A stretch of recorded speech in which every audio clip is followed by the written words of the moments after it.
Hello बच्चों, कैसे हैं आप सब। आई होप आप सब लोग बहुत अच्छे होंगे। आज की इस वीडियो में हम बात करेंगे आपका चैप्टर यहाँ पर यूनिट 5 का चैप्टर नंबर 13 देख रहे हैं, नेचुरल रिसोर्सेज, जिनको हम लोग प्राकृतिक स्रोत कहते हैं।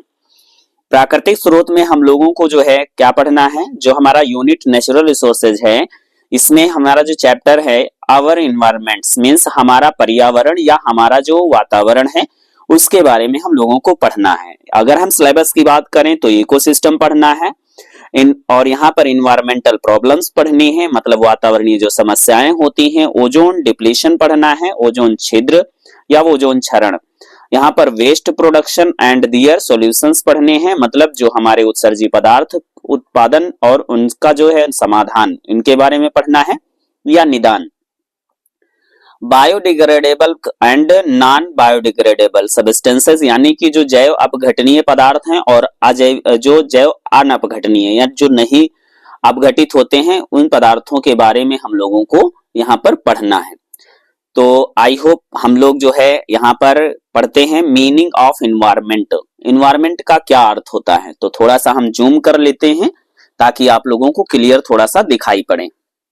देख रहे हैं लिखा हुआ है the environment refers to the whole range of external conditions physical and biological in which an organism lives.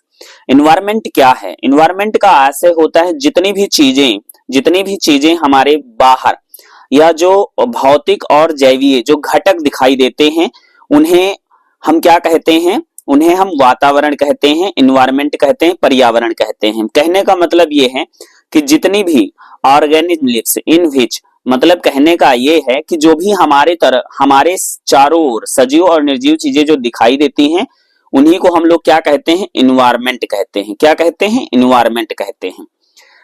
In other words, यानी दूसरे शब्दों में बात करें, the environment is the sum total of all biotic and abiotic factors. Means दूसरे शब्दों में बात करें तो पर्यावरण हमारा मूल रूप से समझें तो जैविक और अजैविक घटकों से मिलकर बना हुआ है। दैट मीन्स जो कि surround and potentially influence an organism, जो पूरी तरह से हमको घेर कर या जिससे हम घिरे हुए हैं और वह हमको प्रभावित कर रहा हो या जीव उससे प्रभावित हो रहा हो या जीव उससे घिरा हो, तो उसे हम इन्वायरमेंट कहते हैं। Therefore environments is a part of our planet.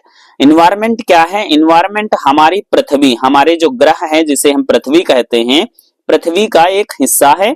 In which life exist, जिसमें जीवन क्या होता है, एग्जिस्ट करता है या जिसके हिसाब से या जिसके हम लोग जीवन जी पाते हैं। And with which it exchange energy and matter, और इसमें क्या होता है कि जिससे जो हमारे पदार्थ हैं, जो ऊर्जा है, इन सब में क्या होता है, ये कह लीजिए कि आदान प्रदान होता है। Environment includes a part of the lithospheres. Means environment क्या है, इन्वायरमेंट के अंतर्गत अ पार्ट ऑफ लिथोस्फीयर, मतलब स्थल मंडल भी आता है। इन्वायरमेंट में हमारा एक पार्ट है जिसे हम लिथोस्फीयर यानी स्थल मंडल कहते हैं, और यह क्या है, पृथ्वी का ठोस भाग है। द सॉलिड अर्थ यानी पृथ्वी का ठोस भाग है। एंड हाइड्रोस्फीयर भी आता है जिसे हम क्या कहते हैं, पानी कहते हैं।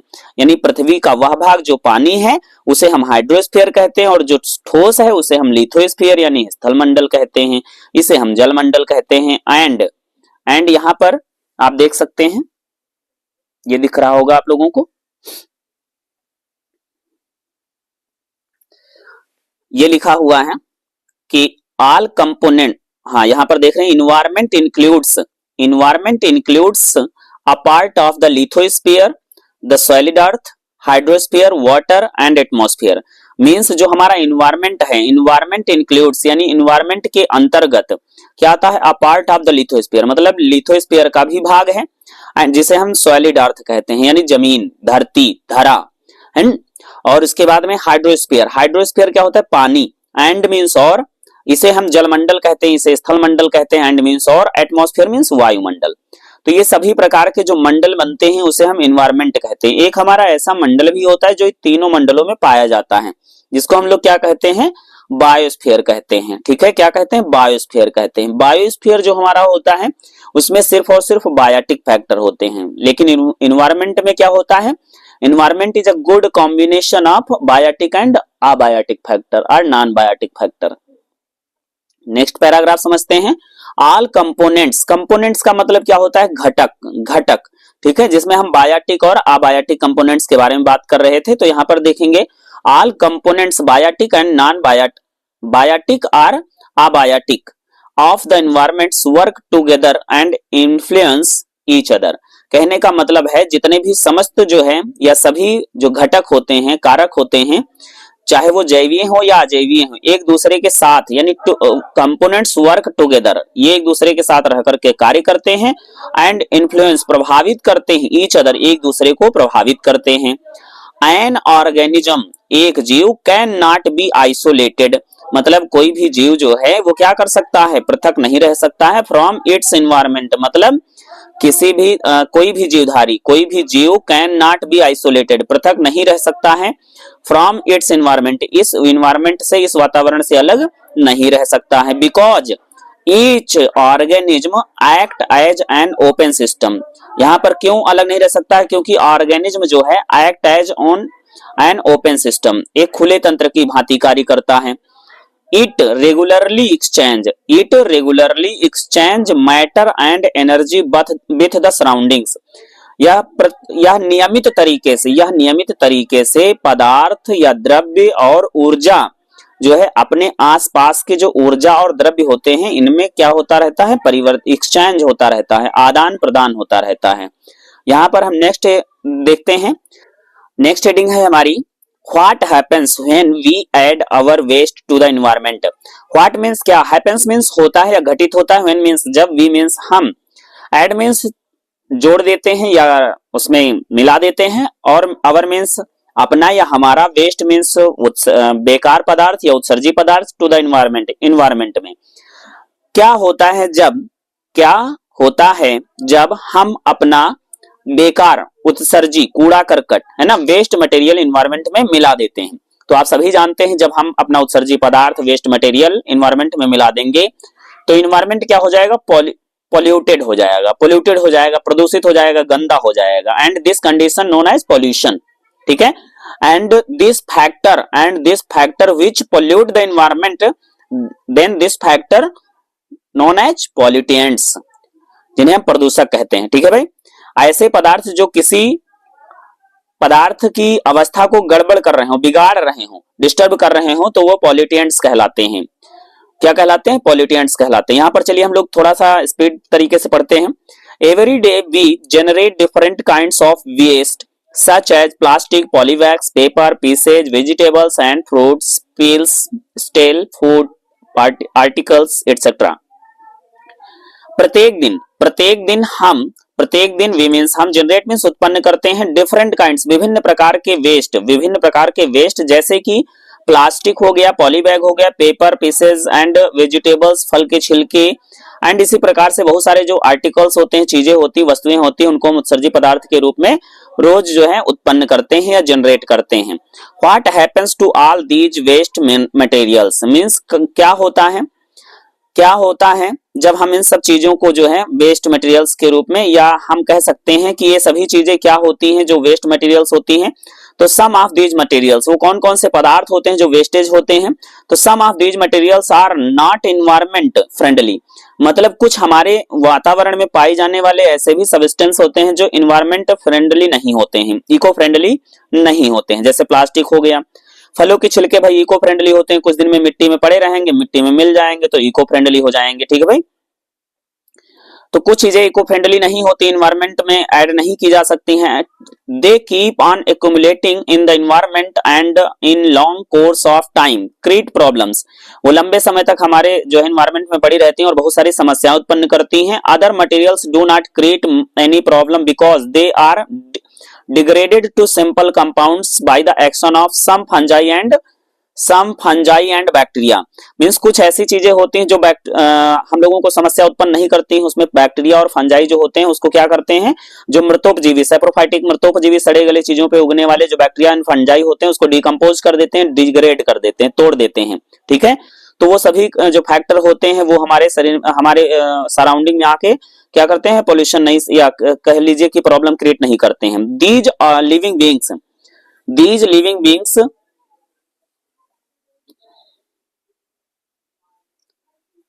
These living beings release certain enzymes which digest the waste into simple compounds.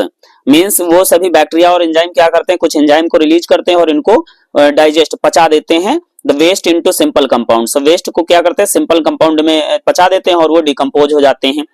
And enzymes are highly specific in their action, और इसके एंजाइम जो होते हैं बहुत ही हाईली, बहुत ही तीव्र होते हैं, जो कि एक्शन को या क्रिया को संपन्न करा देते हैं। दे कैन डाइजेस्ट, ये क्या कर सकते हैं, ये तो इसको पचा सकते हैं, और सिंपलीफाई यानी कि सामान्यतः इसको सरल अणुओं में बदल सकते हैं। Only a particular type of material, not all, मतलब क्या करते हैं, बैक्टीरिया एंड फंजाई कुछ विशेष प्रकार के पर्टिकुलर टाइप्स के मटेरियल्स को ही पचा सकते हैं। नॉट ऑल, सभी प्रकार के पदार्थों को या सभी प्रकार के वेस्टेज को पचा नहीं सकते या तोड़ नहीं सकते हैं। और वही क्या होते हैं, नॉन डिग्रेडेबल कहलाते हैं, जिनको हम कहते हैं अनअपघटनीय पदार्थ। ये बहुत ही खतरनाक होते हैं। Accordingly we can divided our wastage material into two categories. और इस आधार पर देखो, कुछ वेस्टेज जो होते हैं बैक्टीरिया के द्वारा, फंजाई के द्वारा किल किए जा सकते हैं, या डाइजेस्ट किए जा सकते हैं, या ब्रेक डाउन किए जा सकते हैं, और सिंप्लीफाई किए जा सकते हैं। बट समथिंग आर नॉट, कुछ नहीं किए जा सकते हैं, तो उनको हम लोग, जो कुछ किए जा सकते हैं और कुछ नहीं किए जा सकते हैं, तो इस बेस पे उन्हें दो भागों में कैटेगराइज यानी कि वर्गीकृत किया गया है। First is biodegradable. Biodegradable wastage के बारे में बात करते हैं, इंपॉर्टेंट क्वेश्चन है भाई, यहां पर देख लेते हैं। आप लोगों को क्लियर दिख रहा होगा कि बायोडिग्रेडेबल क्या होता है।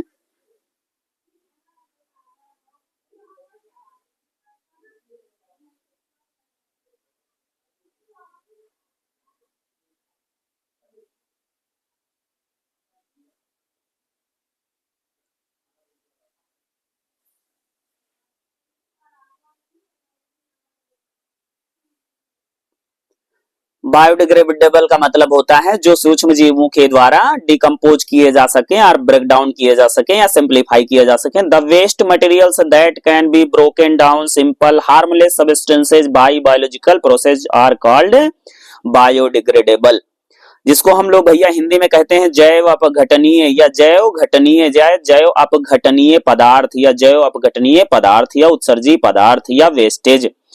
लिखा है the waste materials that can be broken, ऐसे पदार्थ जो कि तोड़े जा सकते हैं, इनटू सिंपल हार्मलेस यानी कि नुकसानदायक ना हो सब्सटेंसेज पदार्थों में, यानी बिना नुकसानदायक पदार्थों में तोड़ा जा सके, तो इन्हें हम बायोलॉजिकली प्रोसेस जो होती है, जो सूक्ष्म जीवों के द्वारा होने वाली प्रक्रिया होती है, उसको हम क्या कहते हैं, बायोडिग्रेडेबल कहते हैं, जैव अपघटनीय, या क्या कहते हैं इसे हम, जैव अपघटन, यानी कि इसको हम जो लोग जैव अपघटनीय क्रिया कहते हैं, बायोडिग्रेडेबल प्रोसेस कहते हैं।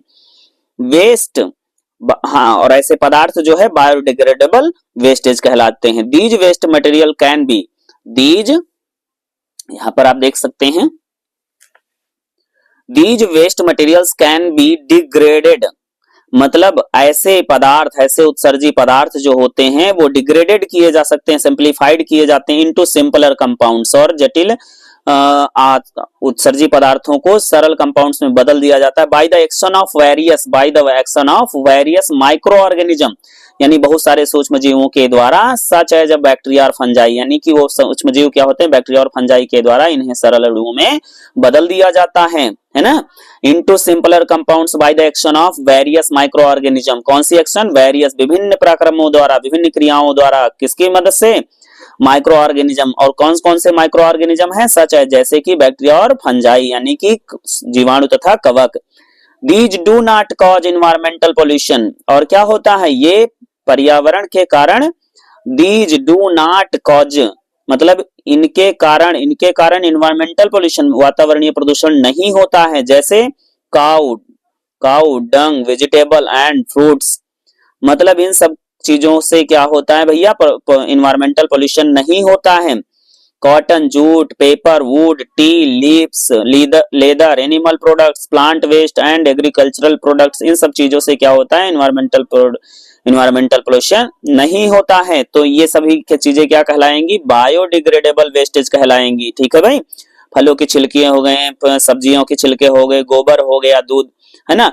तो इसके बाद हम बात करते हैं इफेक्ट्स ऑफ बायोडिग्रेडेबल वेस्ट, मतलब बायोडिग्रेडेबल जैव अपघटनीय, जो जैव अपघटनीय पदार्थ होते हैं उनके क्या प्रभाव होते हैं, ठीक है भाई। तो चलिए अब हम लोग यहाँ पढ़ते हैं। लिखा है the biodegradable waste affect the environment into the following ways. इस प्रकार से जो जैव अपघटनीय पदार्थ होते हैं वो हमारे वातावरण को कुछ निम्न प्रकार से, कुछ निम्न तरीकों से प्रभावित करते हैं, अफेक्ट प्रभावित करते हैं। फर्स्ट दिया गया है डिसीज कैरिंग और germs breed on garbage heaps and spread disease like typhoid, diarrhoea and cholera.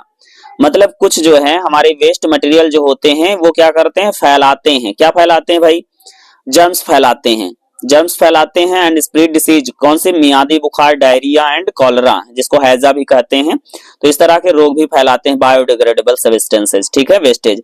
Sometimes heavy rainfall, कभी कभी जब बहुत भारी बरसात होती है, वे washes away the waste to the water sources and make its unfit for use.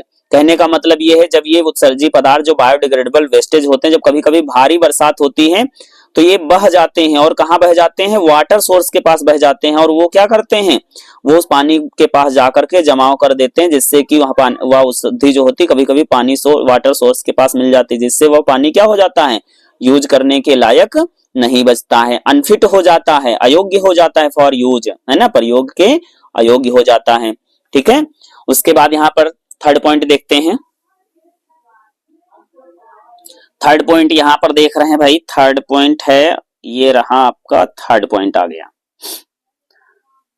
Third point देख रहे हैं decomposition of biodegradable substances produces foul smell that pollutes the surrounding environment. मतलब डीकंपोजिशन, डीकंपोजिशन मींस अपघटन। अपघटन is a complicated process which takes place with the help of fungi and bacteria. In this process, the complicated or complex substances converted into smaller or simpler substances, है ना। क्या होता है भाई, decomposition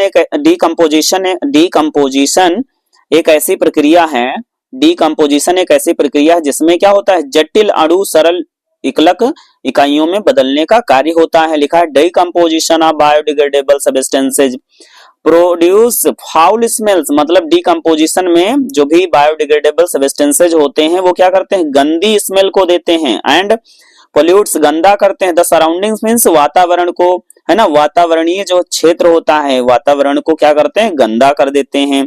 चलिए ये तो बात थी हमारे बायोडिग्रेडेबल वेस्ट के बारे में। तो आई होप आप समझ चुके होंगे बायोडिग्रेडेबल का मतलब ऐसी चीजें होती हैं जो आसानी से मिट्टी में मिल जाती हैं बैक्टीरिया और फंजाई के द्वारा। अब हम बात करते हैं नॉन डिग्रेडेबल सब्सटेंसेज कौन होते हैं, वेस्टेज कौन होते हैं, जो इन्वायरमेंट में आसानी से क्या होता है, आसानी से नहीं मिलती हैं, तो उन्हें हम क्या कहते हैं, नॉन बायोडिग्रेडेबल वेस्टेज कहते हैं। These waste material that cannot be broken down into harmless substances by natural biological process are called non-biodegradable wastage।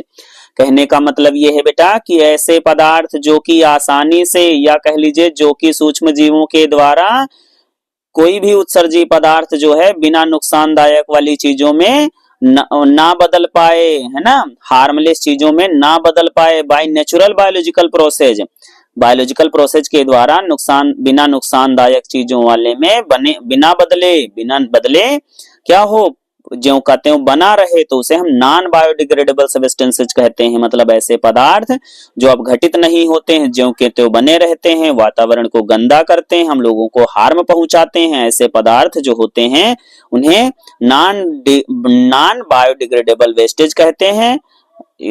चलिए नेक्स्ट देखते हैं। These waste material cannot be degraded into simpler compounds। मतलब ये पदार्थ क्या होते हैं, ये उत्सर्जी पदार्थ, ये wastage material can not be degraded, ये क्या कर सकते हैं, छोटे छोटे भागों में नहीं डिग्रेड किए जा सकते, नहीं तोड़े जा सकते हैं, इनटू सिंपलर कंपाउंड्स, सरल अणुओं में नहीं तोड़े जा सकते हैं। By the action of micro organism, यानी सूक्ष्म जीवों की क्रियाओं के द्वारा इन्हें छोटे छोटे अणुओं में नहीं तोड़ा जा सकता है, इसीलिए इन्हें नॉन बायोडिग्रेडेबल कहते हैं। नॉन का मतलब नहीं, बायो मतलब जीवों द्वारा, और डिग्रेड मीन्स तोड़ा जा सकता है, यानी जीवों के द्वारा इन्हें तोड़ा नहीं जा सकता है। ऐसे पदार्थों को, ऐसे वेस्टेज को नॉन बायोडिग्रेडेबल वेस्टेज कहते हैं भाई। तो समझ में आ रहा है। चलिए हम आगे देखते हैं। लिखा हुआ है सच एज बैक्टीरिया और fungi, these materials remains as undegraded waste and get accumulated, मतलब ये ज्यों के त्यों बचे रहते हैं। These causes severe environment pollution, और इस प्रकार से ये गंभीर, सेवियर मीन्स गंभीर वातावरणीय प्रदूषण को फैलाते हैं या प्रदूषण को जन्म देते हैं या प्रदूषण का कारण होते हैं। काज, दीज काज, इन कारणों से गंभीर पर्यावरण प्रदूषण होता है। फॉर एग्जाम्पल देखते हैं यहाँ पर मैन मेड मटेरियल्स लाइक, देखो यहाँ पर नेचुरल प्लांट के द्वारा, एनिमल के द्वारा जो प्रोडक्ट होते हैं वो बायोडिग्रेडेबल सब्सटेंसेज वेस्टेज होते हैं, but man made substances are man made materials like polythene, plastic bags, synthetic fibres, aluminium can, ball point pen, refills, glass items, etc. and DDT, radioactive wastage, electronic wastage, mercury and lead, etc. These are totally man-made. So ये क्या होंगी? Non biodegradable wastage होंगी, क्योंकि these substances are not simplified with the help of microorganism such as bacteria and fungi, मतलब ये bacteria और fungi के द्वारा इन्हें छोटे छोटे अणुओं में या सिंपलर अणुओं में नहीं बांटा जा सकता है। तो ये देख रहे हैं आपके नॉन बायोडिग्रेडेबल वेस्टेज दिए गए हैं जो डंप कर दिए गए हैं। अब हम यहाँ पर पढ़ते हैं क्या इफेक्ट्स होते हैं। Effects of non biodegradable wastage, जो अजैव निम्नीकरण पदार्थों के प्रभाव क्या होते हैं, क्या क्या असर कर सकते हैं। तो लिखा है the non biodegradable wastage affect the environment in the following veg, मतलब विभिन्न तरीकों से ये हमारे वातावरण को प्रभावित कर सकते हैं। यानी कि जो अजैव निम्नीकरण जो पदार्थ हैं, जो वेस्टेज हैं, वो हमारे इन्वायरमेंट को निम्न तरीकों से, नीचे दिए गए तरीकों से या निम्न तरह से प्रभावित कर सकते हैं। जैसे दिया गया है, dumping of industrial wastage in open field pollute the soil दस रिड्यूसिंग इट्स फर्टिलिटी, मीन्स जब हमारा इंडस्ट्रियल जो वेस्टेज होते हैं ये खुले भूमि में छोड़ दिए जाते हैं, जिससे कि मृदा प्रदूषण होता है और इस प्रकार से हमारी जो फर्टिलिटी, मृदा की उर्वरा शक्ति होती है, उसको कम कर दिया जाता है या कम हो जाती है।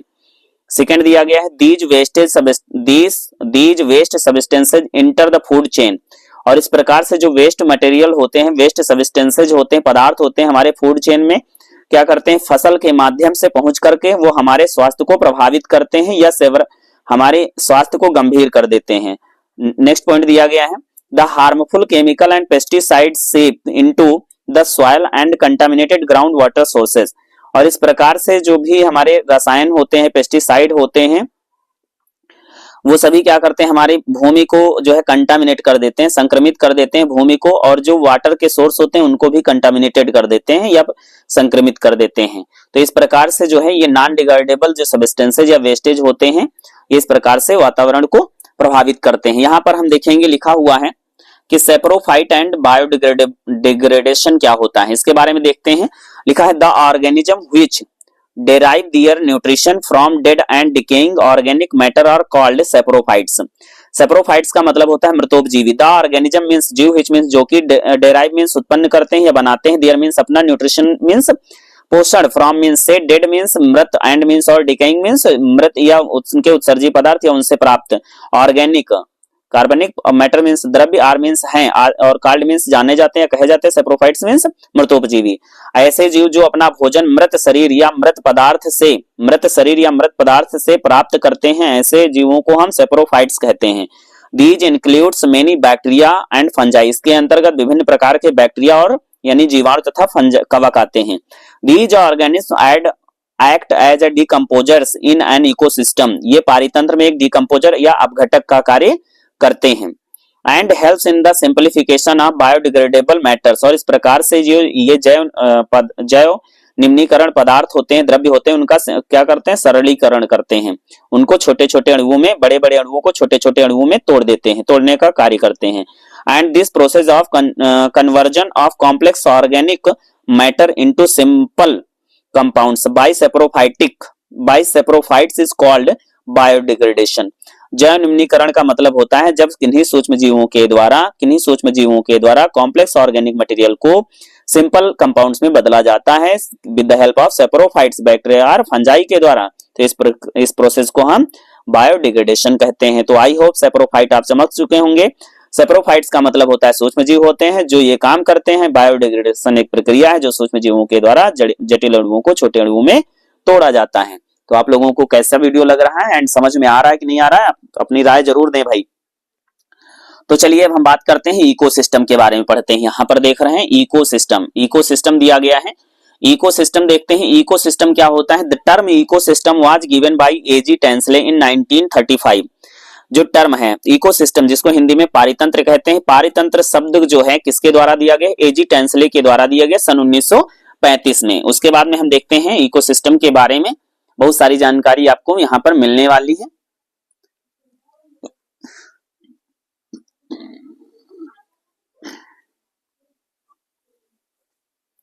लिखा है it can be defined as, इसको इस प्रकार से भी परिभाषित किया जा सकता है, a basic and functional ecological unit which includes all living and non living components of a given area and involves there mutual interactions.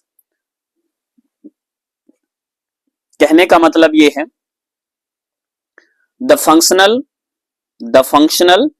A basic and functional ecological unit एक विशेष प्रकार की इकाई है जिसमें जीवित और जीव और यानी all living and non living मतलब सजीव और निर्जीव दोनों चीजें पाई जा रही हैं।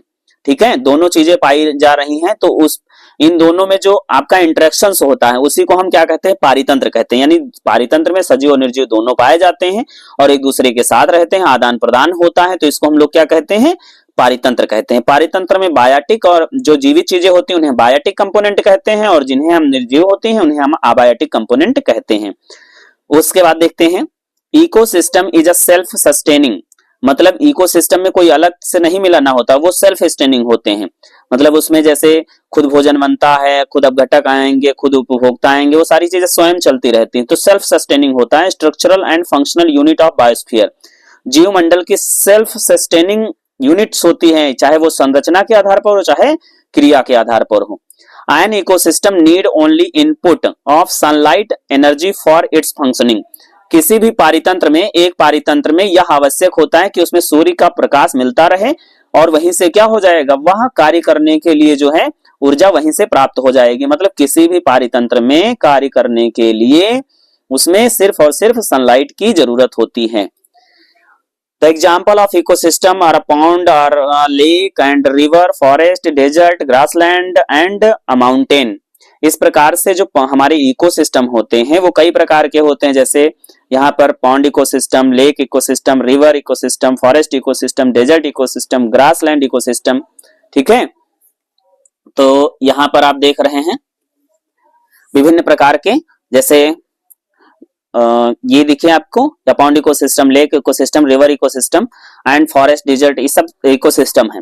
तो when we say that pond और lake ecosystem then the word pond also includes all aquatic मतलब जलीय।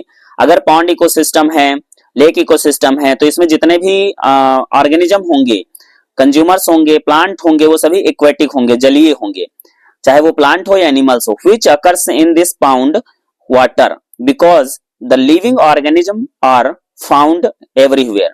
और इस प्रकार से जो जीवित चीजें होंगी वो यहाँ पर सभी जगहों पर पाई जाएंगी, लेकिन तालाब में पाई जाएंगी। ठीक है, because the living organism are found everywhere, सभी जगहों पर जीवित चीजें पाई जाती हैं।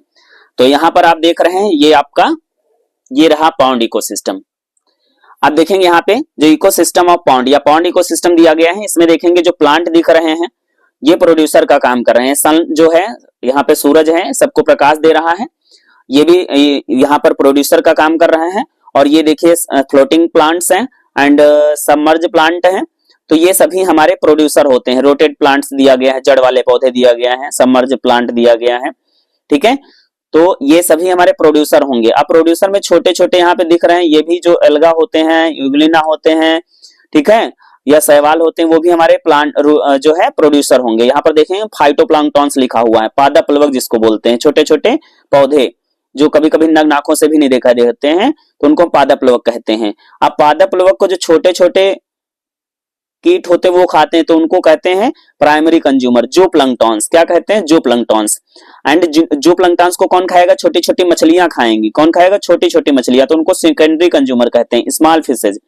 एंड जो इन स्मॉल फिशेज को जो बड़ी मछली खाएगी उसको हम गेम फिशेज बोलते हैं। यहाँ पर जैसे छोटी छोटी मछलियों को अगर बड़े टर्टल खा रहा है, ठीक है, तो भी क्या हो जाएगा? यहाँ पर टर्सरी कंज्यूमर हो जाएगा। ठीक है, तो आई होप यहाँ पर समझ चुके होंगे। अब जो टर्टल है या गेम फिशेज जब मरेंगी, डेथ होंगी, तो उनको कौन खाएगा भाई? वो डेड एंड डिके होके यहाँ पे मिट्टी में मिल जाएंगी, तो उनको bacteria and fungi kill decompose करेगा, तो वो अपघटक हो जाएगा। तो यहाँ पर आप देख रहे होंगे कि बढ़िया सा फूड चेन आपको कंप्लीट हो गया, फूड चेन कह लीजिए। और यहाँ पर हम आपको दिखाते हैं, जैसे यहाँ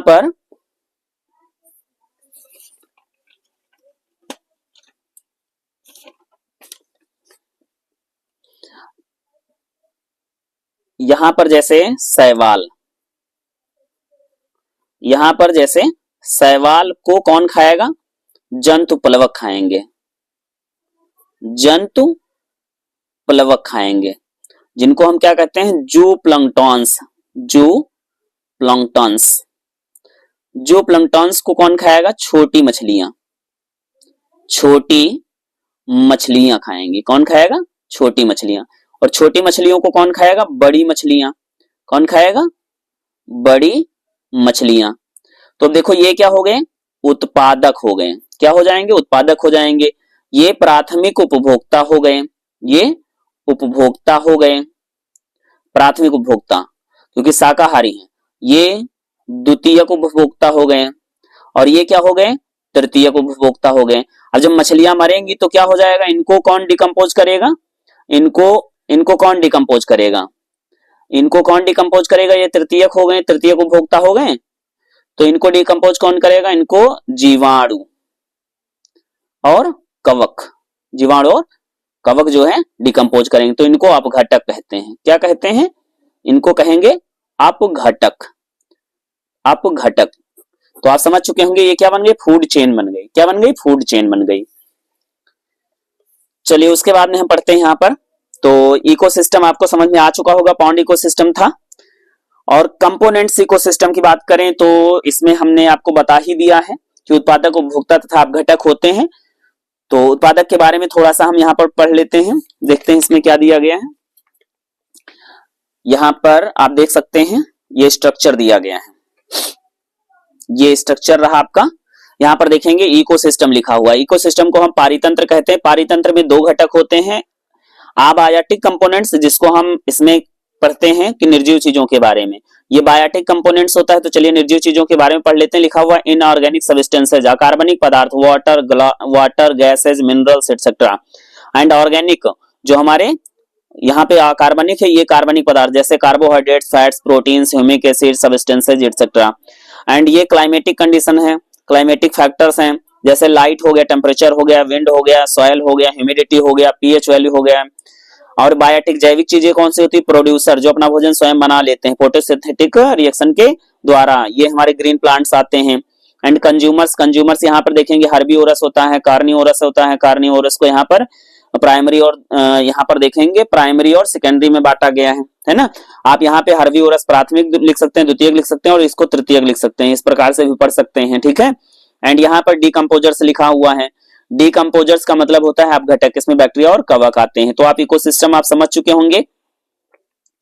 उसके बाद में हम बात करते हैं यहाँ पर, जैसे अब दिया गया है biotic components of ecosystem. Biotic components कौन से हैं? तो यहाँ पर आपने देख ही लिया है बायोटिक कंपोनेंट्स क्या हैं। बायोटिक कंपोनेंट्स जो होते हैं वो जीवित चीजें होती हैं। तो चलिए यहाँ पे हम थोड़ा पढ़ लेते हैं ताकि आप लोगों को समझ में आ जाए भाई। Biotic components of the ecosystem includes microorganism. इसमें बायोटिक कंपोनेंट्स में माइक्रो ऑर्गेनिज्म भी आते हैं, जैसे bacteria, protozoans, algae and fungi. Plants and animals, यानी प्लांट्स और एनिमल्स और सूक्ष्म जीव। Microorganism, plants and animals आते हैं, माइक्रो ऑर्गेनिज्म आते हैं, प्लांट्स आते हैं, एनिमल्स आते हैं। On the basis of the their nutritional status they are of three types. अपने पोषण के आधार पर इनको तीन भागों में बांटा गया, प्रोड्यूसर, कंज्यूमर्स एंड डिकम्पोजर्स। मतलब जो अपना भोजन स्वयं बना ले प्रोड्यूसर, जो दूसरे से प्राप्त करें कंज्यूमर, जो डेड बॉडी से प्राप्त करें, डीके से प्राप्त करें डिकम्पोजर्स। ठीक है भाई, समझ में आ रहा है। इस स्ट्रक्चर को आप यहाँ पर देख सकते हैं। ये ग्रीन प्लांट है। ग्रीन प्लांट क्या कर रहे हैं, हर्बीवोरस भोजन ले रहे हैं, पैरासाइट, ठीक है, पैरासाइट हर्बीवोरस से ले रहे हैं। ग्रीन प्लांट भी पैरासाइट पर हो सकते हैं, सेप्रोफाइटिक भी प्लांट जब डीके होगा, डेड हो जाएगा तो सेप्रोफाइट भोजन ले लेगा, एंड हर्बीवोरस को कार्निवोरस खा लेगा। और कार्निवोरस यहाँ पर देखेंगे वो पैरासाइट भी हो सकता है, एंड कार्निवोरस जब मरेगा तो यहाँ पर डेथ होगा तो डिकम्पोजर्स इसको खाएंगे। सारी चीजें देखो एरो डिकम्पोजर से आ रही हैं, ठीक है। और न्यूट्रिशन कहाँ से, सन से लिया जा रहा है न्यूट्रिशन, यहाँ अबायोटिक फैक्टर, यानी जब ये डिकम्पोज हो जाएगा तो मिट्टी से पौधा क्या ले लेगा, ग्रीन प्लांट यहाँ पर देख रहे हैं ले रहा है ना भोजन मिट्टी से। चलिए उसके बाद प्रोड्यूसर की हेडिंग देखते हैं यहाँ पर।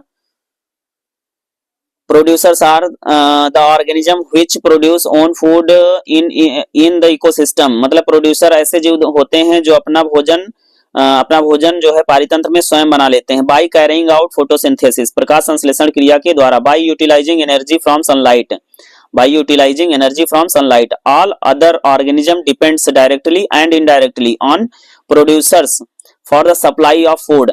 मतलब जो है ये डायरेक्ट, ये प्रत्यक्ष या परोक्ष रूप से जो है पूरी तरह से प्रोड्यूसर पर ही जो है भोजन की सप्लाई निर्धारित रहती है। जैसे alga and green plants, since producer are the first to directly utilize solar energy। ये क्या करते हैं, सूर्य की ऊर्जा को सिंथेसिक यूटिलाइज करते हैं, ठीक है। और इस प्रकार से they occupy the first trophic level in an ecosystem. और ये क्या होते हैं, किसी भी पारितंत्र में प्रथम चरण या प्रथम स्तर के पोषी स्तर होते हैं। This are also called autotroph, इस प्रकार से इन्हें स्वपोषी कहते हैं। अब हम बात करते हैं कंज्यूमर्स के बारे में, पढ़ते हैं कंज्यूमर्स क्या होते हैं। यहाँ पर देखेंगे कंज्यूमर्स क्या होते हैं। तो consumers are the organism which feed and depend, जो कि पोषण के आधार पर डिपेंड्स, किस पर निर्भर रहते हैं, other organism for their nutritive needs, अपनी जो है पोषक आवश्यकता के लिए दूसरे जीवों पर निर्भर रहते हैं। This depends may be direct और इनडायरेक्ट, ये निर्भरता इनकी जो है, ये निर्भरता इनकी प्रत्यक्ष या अप्रत्यक्ष भी हो सकती है। These are known as heterotrophs, और इसलिए इनको विषमपोषी कहते हैं या परपोषी कहते हैं। Consumers can be divided into 3 groups such as herbivorous, carnivorous and omnivorous. यहाँ पर जो कंज्यूमर्स उपभोक्ता होते हैं इनको 3 भागों में बांटा गया है, जैसे हर्बीवोरस शाकाहारी, कार्निवोरस मांसाहारी एंड ओमनिवोरस सर्वाहारी, ठीक है। तो उसके बाद में चलिए हम लोग देखते हैं, फिर यहाँ पर देखेंगे लिखा हुआ है दीज एनिमल्स, कंज्यूमर्स के बारे में भी पढ़ रहे हैं। These animals which eat only plants and food are called herbivorous. मतलब ऐसे जीवधारी जो अपना भोजन पेड़ पौधों से प्राप्त करते हैं उन्हें हम हर्बीवोरस कहते हैं, जैसे cow, cod, buffalo, sheep, grasshopper, horse, deer, rabbit, elephant, ass, ox, monkey, squirrel etcetera. And herbivores obtain their food directly from the plants, so herbivores are primary consumer, यानी कि ये क्या है, प्राथमिक उपभोक्ता है। फिर उसके बाद में those animals which eat only other animals, मतलब ऐसे जीवधारी, ऐसे जानवर जो अपना भोजन क्या करते हैं, अन्य जीवों से लेते हैं, जैसे आज फूड आर कॉल्ड, यानी भोजन के रूप में अन्य जानवरों का उपयोग करते हैं तो कार्निवोरस यानी मांसाहारी कहते हैं। Frog, dog, cat, lizard, birds, fox, snake, tiger, lion, ओफ, hawk etcetera. Carnivorous are usually 2 types. Carnivorous कितने प्रकार के होते हैं, 2 प्रकार के होते हैं, primary carnivorous and secondary carnivorous. Primary carnivorous which feed on Herbivorous primary consumers and are called secondary consumers, frog, cat, dog, lizard, snake etc. फिर उसके बाद में हम देखते हैं सेकेंडरी कंज्यूमर्स। सेकेंडरी कंज्यूमर्स कौन से होते हैं, secondary consumers, secondary or top carnivorous which feed upon primary carnivorous, यानी कि जो प्राइमरी कंज्यूमर से अपना प्राइमरी जो कार्निवोरस होते हैं, प्राइमरी कार्निवोरस जो होते हैं यानी उन्हें हम द्वितीय उपभोक्ता से कह सकते हैं, द्वितीय उपभोक्ता से प्राप्त करते हैं उन्हें हम टर्सरी कंज्यूमर कहते हैं, जैसे टाइगर, लायन, हॉक एटसेट्रा। तो इस प्रकार से आप कंज्यूमर्स के बारे में समझ चुके होंगे। और यहाँ पर हम डिकम्पोजर की बात करते हैं। डिकम्पोजर्स को हम लोग रिड्यूसर या अपघटक कहते हैं, इन्हें नेचुरल प्राकृतिक सफाई करता भी कहते हैं। These organisms feed upon the dead bodies and decaying organic, मतलब ये क्या करते हैं, मृत शरीर या उनके उत्पादों या उत्सर्जित पदार्थों का उपयोग करते हैं और इसलिए उनको डिकम्पोजर या अपघटनकर्ता भी कहते हैं। दे decompose complex organic matter into simpler organic compounds. ये क्या करते हैं, जटिल कार्बनिक पदार्थों को सरल सरल अकार्बनिक अणुओं में या जटिल अकार्बनिक अणुओं में बदलने का काम करते हैं। These helps in the recycling of materials, और इस प्रकार से यह पदार्थों के चक्रीकरण में भी मदद करते हैं, जैसे बैक्टीरिया एंड फंजाई। उसके बाद में हम अबायोटिक फैक्टर के बारे में पढ़ते हैं। अबायोटिक फैक्टर क्या है, तो these includes the non living और कंपोनेंट्स ऑफ द इकोसिस्टम। इसके अंतर्गत जो है निर्जीव घटक आते हैं, जो कि हाँ पारितंत्र के निर्जीव घटक आते हैं, जैसे इनऑर्गेनिक सब्सटेंस अकार्बनिक पदार्थ, जैसे गैसेस हो गई। Oxygen help in the respiration and thereby in the production of energy. Oxygen also, मतलब क्या क्या कहा गया है कि ऑक्सीजन जो है रेस्पिरेशन के लिए मददगार होता है, जो कि ऑक्सीजन क्या करती है, प्रोडक्शन करती है किसका, एनर्जी का।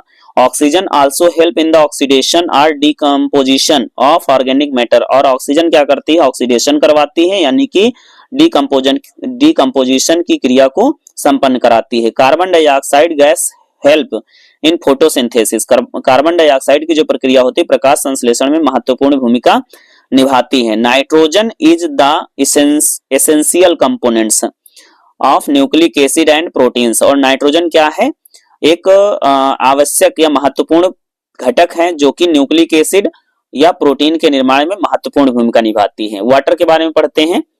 वाटर भी हमारा क्या है, अबायोटिक फैक्टर है। Water is a prime abiotic factor in all ecosystem, यानी वाटर भैया सभी प्रकार के पारितंत्र में महत्वपूर्ण भूमिका निभाता है, मुख्य अबायोटिक फैक्टर है किसी भी पारितंत्र में। It is specially important in aquatic ecosystem, यह मुख्य रूप से जलीय पारितंत्र में तो बहुत ही महत्वपूर्ण है। Water is essential for photosynthesis, प्रकाश संश्लेषण के लिए जल महत्वपूर्ण है।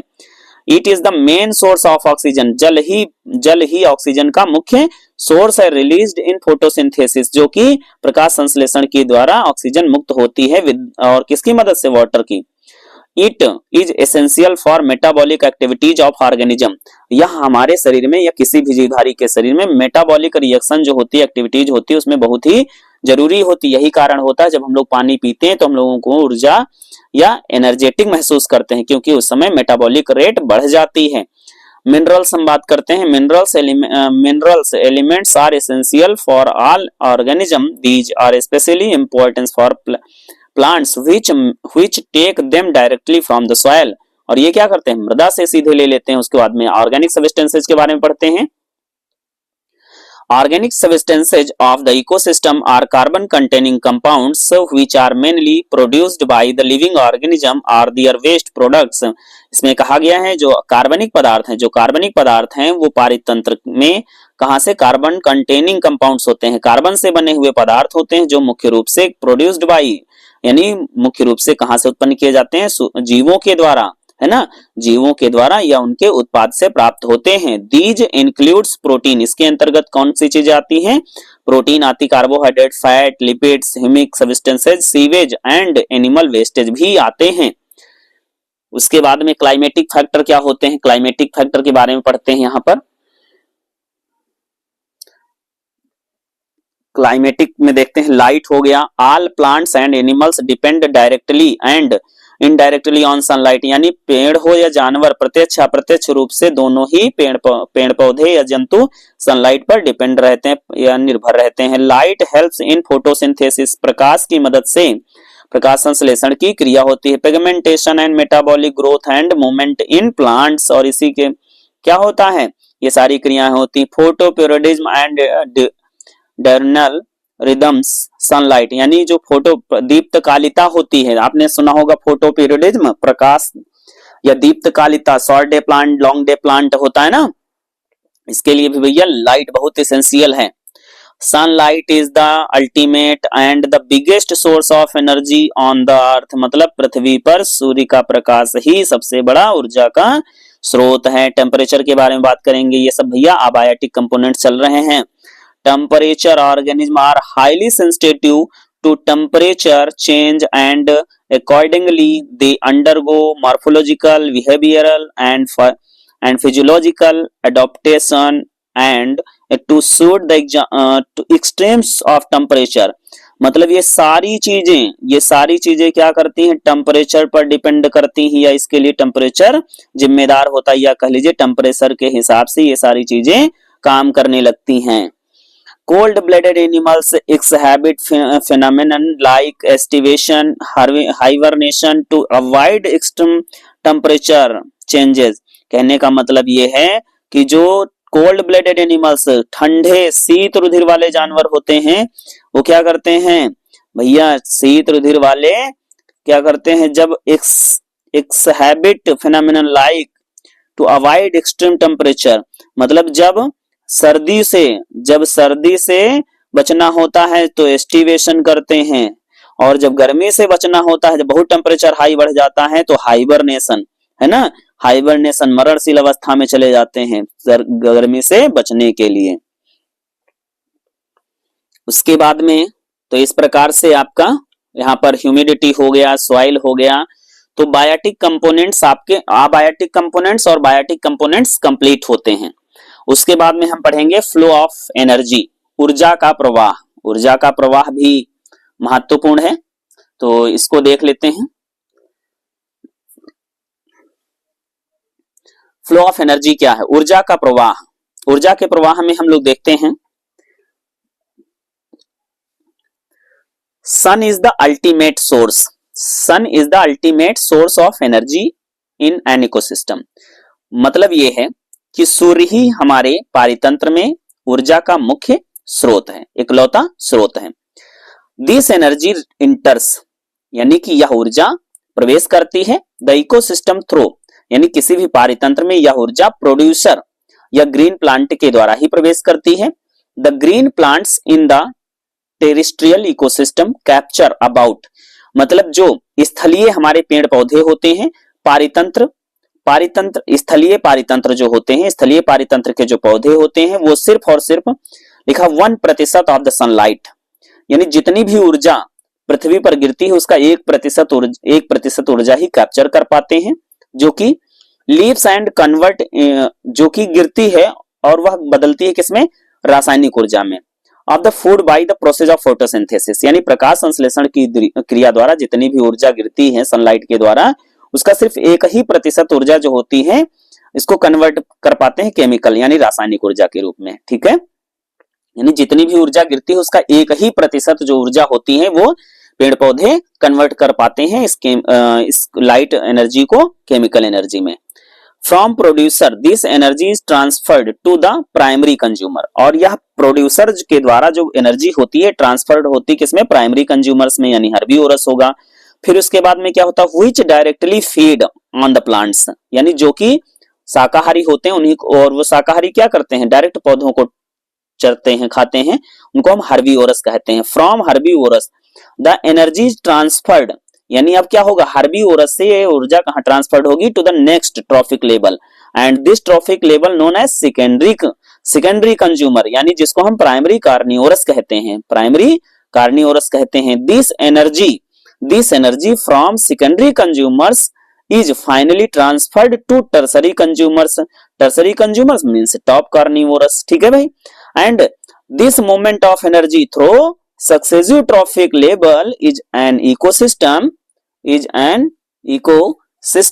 यहां पर देख रहे हैं,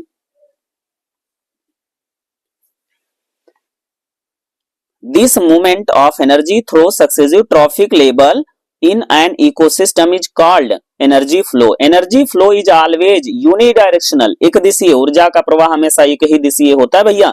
ऐसा नहीं है कि हरे पौधे को बकरी ने खाया और बकरी को शेर ने खाया, ऐसा नहीं है ऐसा कि घास की ऊर्जा बकरी में जाएगा, बकरी की ऊर्जा शेर में जाएगी, ऐसा नहीं कि बकरी की ऊर्जा घास में चली जाए, शेर की ऊर्जा बकरी में चली जाए, यूनिडायरेक्शनल, एक ही दिशा में चलेगी भाई।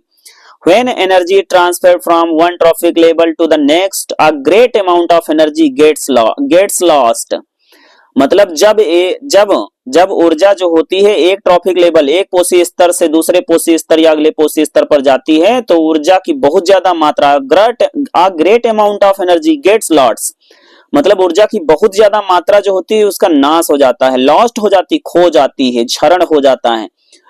कहां पे, to the environment as a heat, यानी उष्मा के रूप में, or in the performing body functional, यानी जो जीवधारी ग्रहण करेगा उसमें बहुत सारी जो और भी मेटाबॉलिक रिएक्शन होंगी, मेटाबॉलिक एक्टिविटीज होंगी, जैसे digestion, growth, respiration, reproduction etcetera, इसमें ऊर्जा खर्च हो जाती है। तो भैया thus only a small amount of energy is transferred from one trophic level to the next, मतलब एक पोषी स्तर से दूसरे पोषी स्तर पर बहुत ही कम ऊर्जा का स्थानांतरण होता है। तो यहां पर आप देख रहे हैं, according to an estimate only an average of 10% of the energy is transferred from one trophic level to the next, मतलब इसमें क्या होता है, एक पोषी स्तर से दूसरी पोषी स्तर तक सिर्फ और सिर्फ 10% ऊर्जा ही क्या होती भैया, एक चरण से दूसरे चरण तक पहुंचती है। चलिए यहां पर हम आपको दिखा देते हैं कि देखिए भाई, यदि इस हरी घास के पास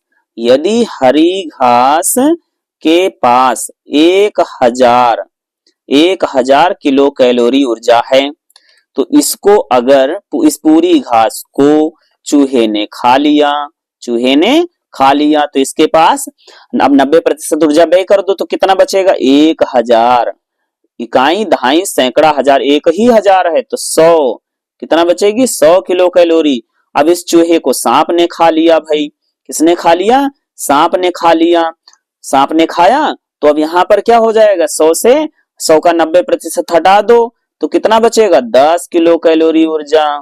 ठीक है, तो इस प्रकार से देखिए ये क्या है, ट्रॉफिक लेवल है और 10% ही ऊर्जा एक स्थान से दूसरे स्थान पर जा रही है। ठीक है, तो इसको हम लोग कहते हैं फ्लो ऑफ एनर्जी, ऊर्जा का प्रवाह। ठीक है भाई, तो आप समझ चुके होंगे भाई। चलिए अब देखिए, पेपर में कभी कभी आपसे पूछा जाता है कि ये किसका नियम है, बड़ा इंपॉर्टेंट क्वेश्चन, इसको आप लोग याद रखेंगे। लिखा है the 10% laws was given by Raymond Lindeman, मतलब एक वैज्ञानिक है जिन्हें हम लिंडेमैन के नाम से जानते हैं, इन्होंने 10% वाला सिद्धांत दिया था भैया। In 1942, 10% law will apply only in the transfer of energy in food chain, सिर्फ खाद्य श्रृंखला में ऊर्जा के प्रवाह में ही भैया नियम लागू होता है। फॉर एग्जाम्पल जैसे हमने बता ही दिया है आप लोग, चाहे इसमें जूल लिखा उसमें हमने किलो कैलोरी में लिखा है। ठीक है, तो इसको आप समझ सकते हैं। कोई चीज ना समझ पाने की दशा में आप लोग जो है कमेंट करिएगा। ठीक है भाई, चलिए अब हम पढ़ेंगे, अब हम लोग पढ़ेंगे नेक्स्ट यहाँ पर नेक्स्ट क्वेश्चन है फूड चेन। फूड चेन को हम लोग कहते हैं खाद्य श्रृंखला। Energy flow through different trophic level maintains a link or chain among biotic components at different trophic level, means energy का जो प्रवाह है वो विभिन्न पोषी स्तरों से होकर के गुजरता है, लेकिन मेंटेन रखने की जो एक चेन बनती है जो कि बायोटिक कंपोनेंट के बीच होती है, वह विभिन्न पोषी स्तरों के जो मध्य होती है, उसी को हम क्या कहते हैं, फूड चेन कहते हैं। इन अदर वर्ड्स, दूसरे शब्दों में बात करें, all biotic components from producer to consumers are linked together for their nutritive needs, मतलब कहा गया है उत्पादक से लेकर के उपभोक्ता तक के जितने भी चीजें होती हैं वो पोषी स्तर के हिसाब से अगर पोषण की आवश्यकता के अनुसार से जुड़े हुए हैं तो इस प्रकार की श्रृंखला या चेन को फूड चेन कहते हैं। This chain of organism at different trophic level in which organism are linked together for their food requirement is called food chain, मतलब जो जानवर जो जीवधारी लिंक्ड जुड़े होते हैं टुगेदर साथ साथ फॉर दियर, मतलब अपनी भोजन की आवश्यकता के अनुसार जो जुड़े होते हैं इस श्रृंखला या इस चेन को फूड चेन कहते हैं। The food or energy can be transferred from one organism to other through the food chain, इस प्रकार से जो ऊर्जा या भोजन जो होता है वह एक ऑर्गेनिज्म से दूसरे ऑर्गेनिज्म तक जो ट्रांसफर होता है वह किसके द्वारा, फूड चेन के द्वारा ट्रांसफर होता है। Food chain can better be expressed as a sequence of eaters being eaten, मतलब फूड चेन को बेहतर तरीके से एक्सप्रेस किया जा सकता है, जैसे ईटर्स यानी कि बीइंग ईटेन यानी खाने वाले के सीक्वेंस, यानी कौन किसको खा रहा है, कौन किसको खा रहा है, खाने वाले जिसको खा जा रहा हो, जो खाने वाला उसके सीक्वेंस को अगर दिखा दिया जाए तो उसी को हम क्या कहते हैं, फूड चेन कहते हैं। All the food chain being with a green plants और grass which the original source of all foods. मतलब बताया गया है किसी भी खाद्य श्रृंखला में किसी भी जो खाद्य श्रृंखलाएं या सभी खाद्य श्रृंखलाओं की जो शुरुआत होती है हरे पौधों या घास से शुरू होती है, जो कि वास्तव में सभी प्रकार के भोजन का मुख्य स्रोत हैं। अ food chain in an ecosystem shows a flow of energy and matter. एक फूड चेन ही है खाद्य श्रृंखला में एक पारितंत्र जो है यह प्रदर्शित करता है, क्या प्रदर्शित करता है, ऊर्जा और पदार्थों के प्रवाह को। It is always unidirectional. ऊर्जा का प्रवाह या फूड चेन हमेशा एक दिशीय होती है। Always energy flow from producer to tertiary consumers. हमेशा ऊर्जा का प्रवाह उत्पादक से तृतीयक उपभोक्ता तक होता है। It can be shown as below. और इस प्रकार से नीचे दिखाया गया है, जैसे यहाँ पर आप देख सकते हैं। Green grass producer, rat mice herbivorous primary consumers and rat यहाँ पर क्या है, eat by snake primary carnivorous कहें या सेकेंडरी कंज्यूमर्स, और स्नेक ईट बाय हॉक, इसको हम क्या कहते हैं, टर्सरी कंज्यूमर और सेकेंडरी टॉप कार्निवोरस। ठीक है भाई, तो फूड चेन भी आपको, फूड वेब को हम लोग क्या कहेंगे, खाद्य जाल कहेंगे। खाद्य जाल का मतलब होता है जैसे मकड़ी का जाला, इसमें कोई भी एक ही रास्ता फिक्स नहीं होता है, किसी भी तरीके से कोई भी जानवर खा सकता है। चलिए अभी हम आप लोगों को बताते हैं। सबसे पहले यहाँ पर चलिए हम आप लोगों को दिखा देते हैं। जैसे देखिए भाई, यहाँ पे हमने बनाया है प्यारी प्यारी सी लाल लाल सी, वैसे हरी घास होनी चाहिए ना, इसको हम बोलते हैं हरी घास। क्या कहते हैं, क्या कहेंगे भाई, ये देखिए बनी अब दिख रही है ना, इसको क्या कहते हैं, हम कहेंगे हरी घास। तुम लोग कहना लाल घास। कौन सी घास है भाई, हरी घास है ना। अब हरी घास को कौन खाएगा भाई, खाएगा टिड्डी। कौन खाएगा, टिड्डी। इसको हम लोग क्या कहते हैं, ग्रॉस होपर। और क्या खाएगा, रैट। क्या खाएगा, चूहा। क्या खाएगा भाई, चूहा। और क्या खाएगा भाई, और क्या खाएगा बाबू, और खाएगा खरगोश। खरगोश क्या खाएगा, खरगोश। ठीक भाई, और कौन खाएगा, और कौन खाएगा, और खाएगी मेरी प्यारी सी तितली। कौन खाएगा, तितली।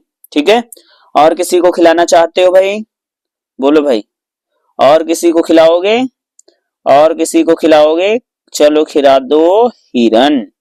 ठीक है, अब देखो भाई, यहाँ पे टिड्डी को खाएगा, कौन खाएगा भाई, कौन खाएगा, मेढक।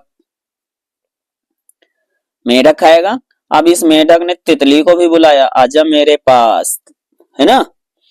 अब मेढक को कौन खाएगा भैया, मेढक को खाएगा सांप। सांप।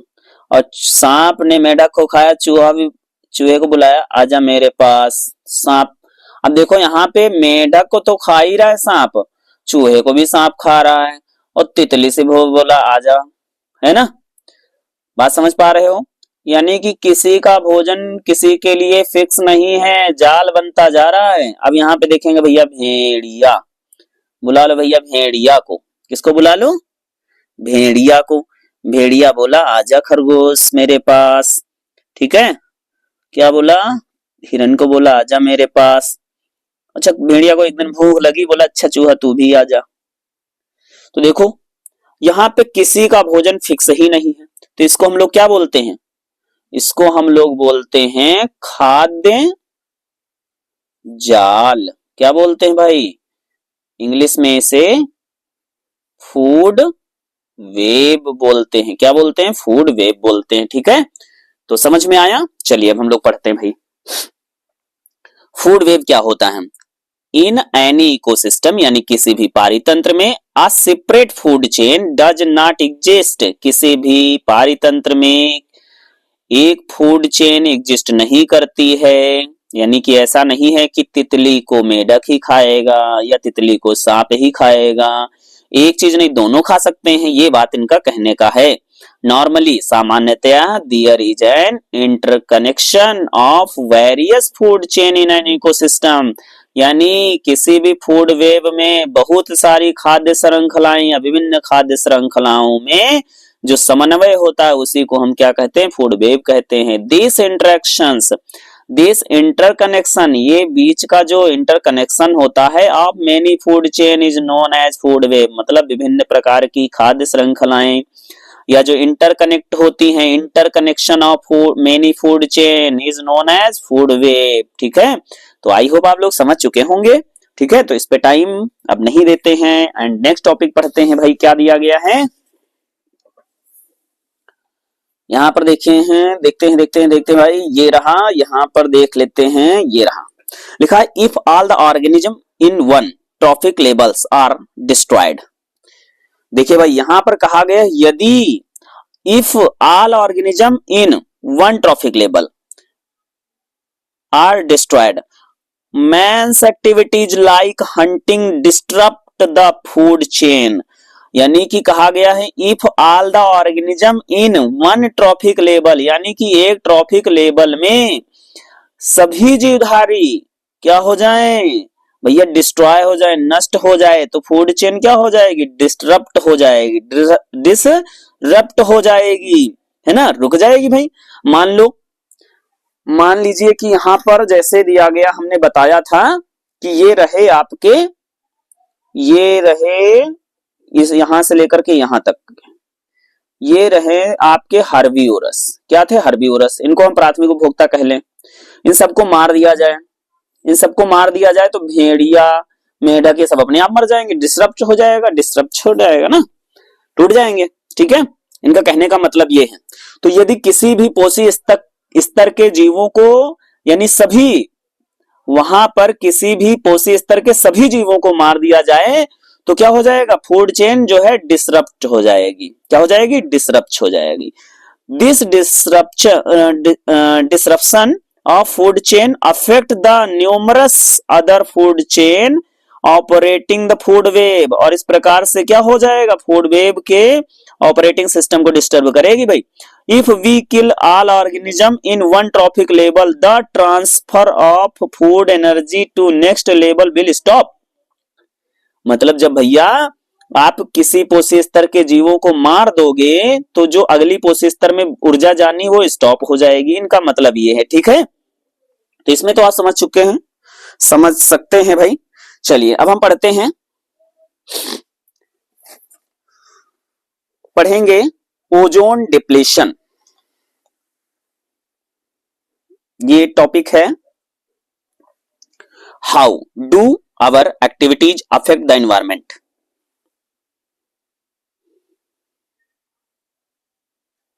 सबसे पहले हम पढ़ेंगे ओजोन क्या है। चलिए इसी के हिसाब से हम लोग पढ़ लेते हैं ताकि टाइम सेविंग, टाइम मैनेजिंग भी करना है। What ever present around is called environment, present around is called, यानी जो भी हमारे चारों तरफ फैला है उसी को हम क्या कहते हैं, एनवायरमेंट कहते हैं। वी लिव इन एनवायरमेंट, हम जीवित हैं या हम जहां पर रह रहे हैं वो एनवायरमेंट है। And closely interact with it, और हम प्रत्यक्ष रूप से या बहुत ही नजदीकी तरीके से इसके टच में हैं, ये जो भी करते हैं इसी में करते हैं। We exchange matter and energy, we exchange matter and energy with the environment, हम इसी वातावरण में ऊर्जा और पदार्थों का आदान प्रदान भी करते हैं, एक्सचेंज करते हैं। वी ऑब्टेन्ड मेनी थिंग्स, हम क्या करते हैं, बहुत सारी चीजें प्राप्त करते हैं फ्रॉम द एनवायरमेंट, एनवायरमेंट से। एंड आल्सो रिलीज, और बहुत सारी चीजें मुक्त भी करते हैं, मेनी थिंग्स बहुत सारी चीजें, इनटू द एनवायरमेंट, बहुत चीजें एनवायरमेंट से प्राप्त भी करते हैं और बहुत चीजें एनवायरमेंट में रिलीज भी करते हैं भाई। But in the recent past, अभी हाल ही में, अभी बीते हुए समय में, कुछ हाल ही में, we are releasing many such things into the environment, अभी हाल ही में बीते हुए कुछ समय में हम लोगों ने कुछ ऐसी चीजें भी रिलीज की है विच आर हार्मफुल, जो कि बहुत हार्मफुल है, नुकसानदायक है। And lead to severe pollution, कहीं ना कहीं हमें गंभीर पोल्यूशन की तरफ ले जाती हैं, जैसे smoke, harmful gases, industrial wastage, disposal, plastics, cups, bottles, polythene etcetera, are some noticeable things which are adversely affecting our environment, और वह हमारी बहुत ही बुरे तरीके से हम लोगों के वातावरण को क्या कर रही, प्रभावित कर रही हैं, बहुत ही बुरे तरीके से प्रभावित कर रही हैं। ठीक है, उसके बाद देखते हैं भाई, one important harmful material as that we release into the atmosphere is, और इसी प्रकार से एक महत्वपूर्ण नुकसानदायक पदार्थ जो है पदार्थ के रूप में हम रिलीज कर रहे हैं वातावरण में या वायुमंडल में, जो कि क्या है, क्लोरोफ्लोरोकार्बन्स, CFCs, क्लोरोफ्लोरोकार्बन्स, यानी जो हम बहुत ही क्या कर रहे हैं, एक बहुत ही भैया खतरनाक, बहुत ही नुकसानदायक पदार्थ जो हम वातावरण में या वायुमंडल में रिलीज कर रहे हैं, जो कि क्या है, क्लोरोफ्लोरोकार्बन्स है। These are generated from the extinguisher, AC and refrigerators, ये क्या होता है, क्लोरोफ्लोरोकार्बन्स, एसी, रेफ्रिजरेटर इत्यादि चीजों से निकलता है। These gases can causes depletion of ozone layer in the upper atmosphere, और ये सब क्या होता है कि भैया हमारे वायुमंडल में ओजोन का क्षरण कराती हैं। ओजोन को O3 से लिखते हैं भैया, है ना। ये लगभग 15 से 35 किलोमीटर की ऊंचाई पर पाई जाती है ना, जो हमारे सूर्य से आने वाली पराबैंगनी किरणों के अलावा कुछ नुकसानदायक किरणें जो होती हैं उनमें जो यूवी रेज होती है उनसे बचाती है। यदि आप लोगों को डिटेल में समझना है तो डिस्क्रिप्शन में इसका लिंक पड़ा है, ओजोन परत क्या है, ओजोन छिद्र क्या है, सारी डिटेल्स वहां पर आप देख लीजिएगा। ठीक है, यहाँ पर फिर हम किस लैंग्वेज के हिसाब से बताए दे रहे हैं। तो depletion, these gases can cause, ये गैसें क्लोरोफ्लोरोकार्बन्स क्या करती हैं, इसका डिप्लेशन कर देती, क्षरण कर देती हैं, और इससे इसकी परत जो होती कमजोर हो जाती है। ठीक है, और क्यों होता है, क्योंकि क्लोरोफ्लोरोकार्बन्स में जो यहाँ पर देख रहे हैं जो क्लोरीन का अणु है, ये लगभग 10,000 ओजोन अणुओं को नष्ट करता है, 10,000 से 1 लाख के अणुओं को नष्ट करता है, इसीलिए छेद हो जाते हैं, और इस छेद को हम ओजोन क्या कहते हैं, ओजोन डिप्लेशन या ओजोन छिद्र या ओजोन होल भी कहते हैं, है ना। ओजोन देखो लिखा हुआ है, since ozone layer prevents us from harmful UV radiation, और ये अल्ट्रावायलेट रेस से हम लोगों को क्या करती, लाभ पहुंचाती, प्रोटेक्ट करती है। It's depletion is highly dangerous, और इसका क्षरण ही हमारे लिए बहुत ही खतरनाक है। UV rays can cause skin cancer, UV rays जो होती है हमारे शरीर में त्वचा के कैंसर का कारण है। UV rays also damage the eyes by causing the eyes disease called cataract, है ना। कैटरैक्ट जो होता है इस बीमारी को भी उत्पन्न कर देती है UV rays damage immune system, और हमारे इम्यून सिस्टम को भी प्रभावित करती है, प्रतिरक्षा तंत्र को भी प्रभावित करती है। By lowering the body resistant to disease, और इस प्रकार से हमारा शरीर जो होता है रोगों से लड़ने की क्षमता को खोने लगता है या कमजोर होने लगती है। डिप्लेशन ऑफ ओजोन लेयर, यहां पर देखते हैं,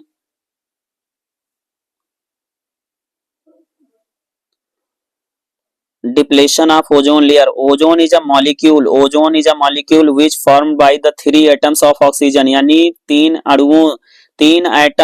एटम जो होते हैं 3 परमाणुओं के मिलने से ओजोन का निर्माण होता है। while O2 gas is life supportive and essential for all life forms, ozone is deadly poisonous, ozone क्या है, deadly poisonous, however it is also helpful for us, है ना। ये हमारे लिए भैया महत्वपूर्ण भूमिका निभाती है। तो इसके बारे में ओजोन क्या होता है भाई, ओजोन को हम बात करते हैं, ओजोन की जो परत होती